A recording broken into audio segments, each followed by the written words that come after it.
विद्यार्थी मित्रांनो, याआधी आपण वाणिज्य संघटन व व्यवस्थापन या विषयाचं पहिलं प्रकरण हे अभ्यासलेलं आहे. जे व्यवस्थापनाची तत्त्व हेनरी फेयोल आणि एफ.डब्ल्यू. टेलर यांची व्यवस्थापनाची तत्त्व किंवा सिद्धांत आपण अभ्यासली. यामध्ये जी काही तत्त्व हेनरी फेयोल यांनी मांडलेली आहेत किंवा जी काही 14 तत्त्व मांडलेली आहेत किंवा एफ.डब्ल्यू. टेलर यांची तत्त्व आहेत, त्याआधी आपण त्यामध्ये व्यवस्थापन तत्त्वांचं स्वरूप हे अभ्यासलं. त्यानंतर व्यवस्थापन तत्त्वांचे महत्त्व, या सर्व गोष्टी आपणास नक्कीच समजल्या असतील.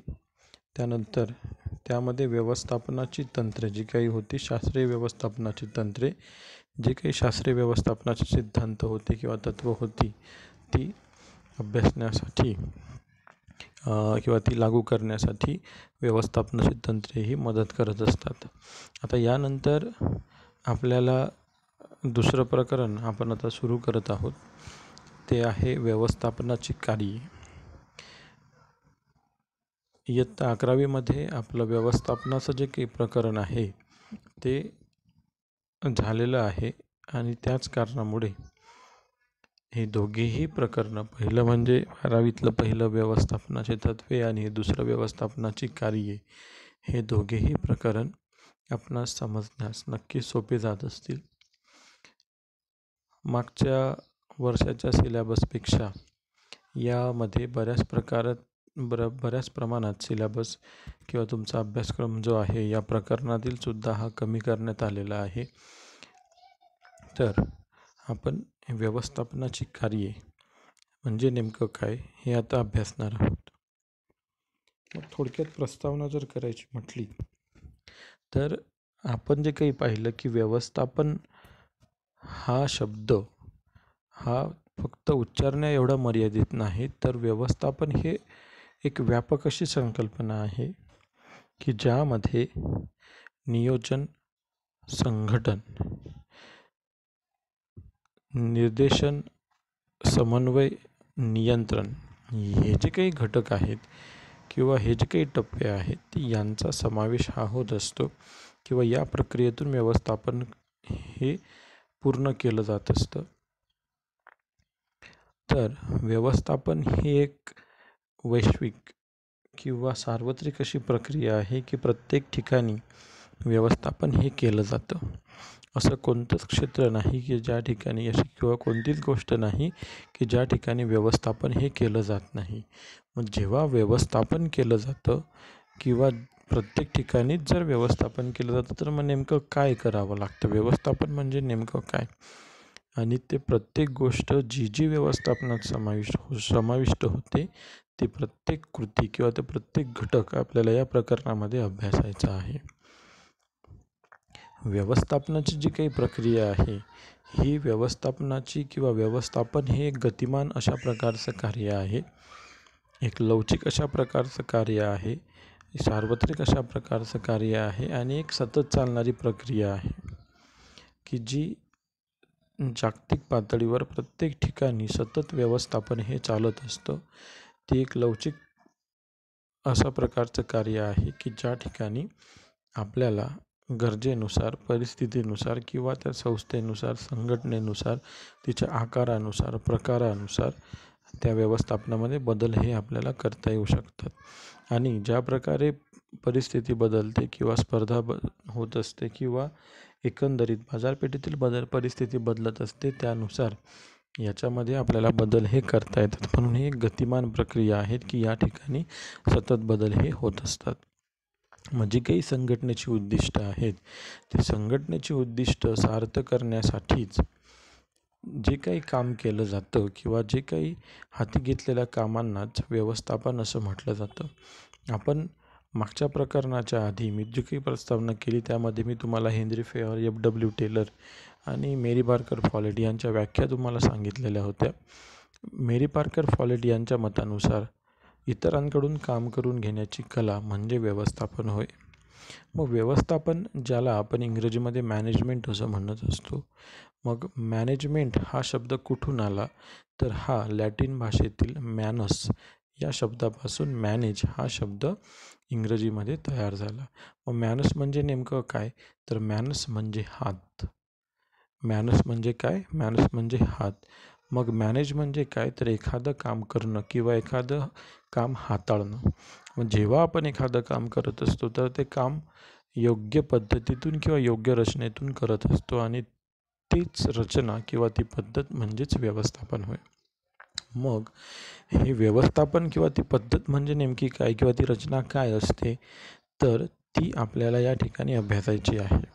मग जी काही उद्दिष्ट आहेत ती उद्दिष्ट साध्य करण्यासाठी आणि उत्तम आणि परिणामकारकरित्या साध्य करण्यासाठी वेगवेगळ्या स्तरावर कार्यरत असणाऱ्या व्यवस्थापकांद्वारे नियोजन, संघटन, कर्मचारी व्यवस्थापन, निर्देशन, समन्वय आणि नियंत्रण या सर्व क्रिया किंवा ही सर्व कार्ये केली जात असतात.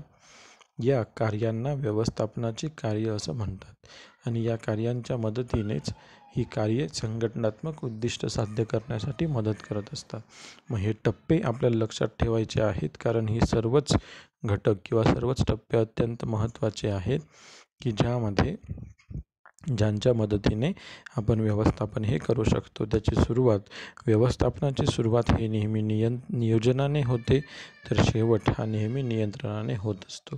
नियोजन, संघटन, कर्मचारी व्यवस्थापन, निर्देशन, समन्वय आणि नियंत्रण हे जे काही घटक आहेत किंवा हे जे काही टप्पे आहेत, या पायऱ्या आहेत, या एक एक पायरीनेच आपल्याला व्यवस्थापन हे करावं लागतं. थोडक्यात व्यवस्थापनाचे कार्य म्हणजे काय, तर एल. ॲलन यांच्या मते व्यवस्थापक जे करतो ते व्यवस्थापन. त्या वेगवेगळ्या तज्ज्ञांनी, वेगवेगळ्या विचारवंतांनी वेगवेगळ्या प्रकारच्या भूमिका या मांडलेल्या आहेत की व्यवस्थापक जे करतो ते व्यवस्थापन. काहींच्या मते, हेनरी फ्युएल यांच्या मतानुसार व्यवस्थापन म्हणजे अंदाज बांधणे किंवा भाकीत वर्तवणं. आपण एखादं भाकीत वर्तवतो की असं होईल किंवा एखादा अंदाज बांधतो, ते म्हणजे अंदाज बांधणे किंवा भाकीत वर्तवणे. नियोजन करणे, संघटन करणे, आदेश देणे आणि नियंत्रण ठेवणे होय. तर जॉर्ज टेरी यांच्या मतानुसार व्यवस्थापनाच्या कार्यांचे 4 मूलभूत प्रकार पडतात किंवा प्रकार आहेत. ते म्हणजे नियोजन, संघटन, अंमलबजावणी आणि नियंत्रण. अशा वेगवेगळ्या विचारवंतांनी त्यांच्या वेगवेगळ्या व्याख्या या व्यवस्थापन कार्यांविषयी मांडलेल्या आहेत. मग थोडक्यात काय, जे काही प्रमुख गोष्टी आहेत त्या व्यवस्थापनामध्ये समाविष्ट होतात. त्यामध्ये प्लॅनिंग असेल, ऑर्गनायझिंग असेल, स्टाफिंग असेल, डायरेक्टिंग असेल, कोऑर्डिनेटिंग असेल किंवा रिपोर्टिंग असेल आणि बजेटिंग. ॲक्च्युली रिपोर्टिंग आणि बजेटिंग म्हणजेच अहवाल सादर करणे आणि अंदाजपत्रक तयार करणे हे कंट्रोलिंग किंवा नियंत्रण या घटकामध्ये समाविष्ट करण्यात केले गेलेले आहेत. म्हणून जे काही महत्त्वाचे आहेत, नियोजन, संघटन, कर्मचारी व्यवस्थापन, निर्देशन, समन्वय आणि नियंत्रण या टप्प्यांमधून व्यवस्थापनाची कार्येही होत असतात किंवा व्यवस्थापन हे केलं जात असतं. याच टप्प्यांना किंवा याच पायऱ्यांना व्यवस्थापनाचे कार्य असं म्हटले जातात.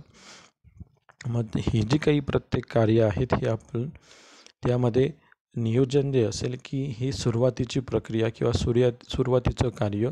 व्यवस्थापनाची सुरुवात ही नेहमी नियोजनानेच होते. हे एक महत्त्वाचं कार्य आहे की ज्या ठिकाणी व्यवस्थापनाविषयीचे अंदाज बांधले जातात व उद्दिष्टही ठरवली जातात. जे काही टार्गेट असेल किंवा जे काही ध्येय असेल त्यांना नेमकं काय मिळवायचं आहे ते या ठिकाणी ठरवलं जातं आणि ती उद्दिष्ट गाठण्यासाठी मार्गांची निवड ही नियोजनामध्ये केली जात असते. त्यानंतर दुसरं कार्य आहे ऑर्गनायझिंग, ज्याला आपण संघटन असं म्हणतो. मग जी उद्दिष्ट आपण ठरवलेली आहेत ती गाठण्यासाठी किंवा ती साध्य करण्यासाठी आपल्याला कोणते कोणते घटक आवश्यक आहेत, हे घटक आपण ते गोळा करण्याचं कार्य किंवा ते एकत्रित करण्याचं कार्य म्हणजे संघटन होय. त्यानंतर स्टाफिंग, ज्याला आपण कर्मचारी व्यवस्थापन असं म्हटलं जातं, की जे काम करण्यासाठी कोणत्या कोणत्या प्रकारच्या कर्मचाऱ्यांची, कोणत्या प्रकारची शैक्षणिक पातळी असलेल्या किंवा ज्ञान कौशल्य असलेल्या कर्मचाऱ्यांची गरज आहे, त्यांची निवड, त्यांची भरती प्रक्रिया या जे काही किंवा त्यांना मार्गदर्शन या प्रकारचे जे काही कार्य आहेत ते या कर्मचारी व्यवस्थापनामध्ये केले जात असतात.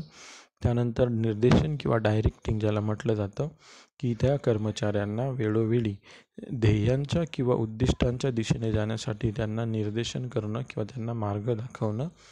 त्यानंतर समन्वय, जे काही वेगवेगळे विभाग आहेत, वेगवेगळे घटक आहेत, वेगवेगळे कर्मचारी आहेत, यांच्यामध्ये उद्दिष्ट साध्य करण्यासाठी एकमेकांमध्ये समन्वय घडवून आणणे. कारण प्रत्येक कर्मचारी किंवा प्रत्येक विभाग हा संघटनेने ठरवून दिलेल्या उद्दिष्ट पूर्ण करण्यासाठी काम करत असतो.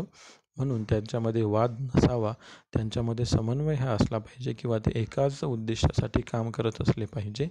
म्हणून त्यांच्यामध्ये नेहमी किंवा वारंवार समन्वय साधणे आणि ते योग्य प्रकारे कार्य करत आहेत किंवा नाहीत याच्यावर लक्ष ठेवणं किंवा ज्या आपल्याला कुठे पोहोचायचं आहे, काय उद्दिष्ट ठरवलं आहे आणि प्रत्यक्षात ते उद्दिष्ट गाठलं जातं आहे किंवा नाही आणि आजच्या स्थितीला आपण कुठे आहोत या गोष्टीचा अभ्यास करणं किंवा परीक्षण करणं म्हणजे नियंत्रण होय. तर या प्रकारची कार्य आपण सविस्तरपणे अभ्यासणार आहोत. या पुढील व्हिडिओमध्ये आपण नियोजन या पहिल्या कार्याला आपण सुरुवात करू.